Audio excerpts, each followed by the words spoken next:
in the history of the nation. We're seeing all over this nation, all cities and all parts of the country, indeed across the world, an outpouring of joy, of hope, renewed faith in tomorrow. Bring a better day.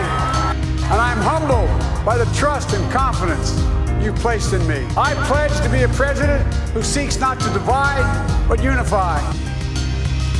Who doesn't see red states and blue states, only sees the United States.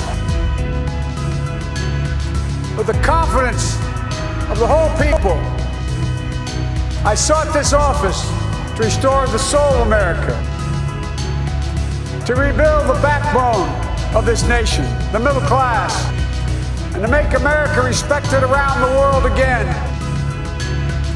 It's the honor of my lifetime that so many millions of Americans have voted for that vision. And now, the work of making that vision is real. But the American story depends not on any one of us, not on some of us, but on all of us. On we, the people, who seek a more perfect union. This is a great nation, and over the centuries, through storm and strife, in peace and in war, we've come so far, but we still have far to go.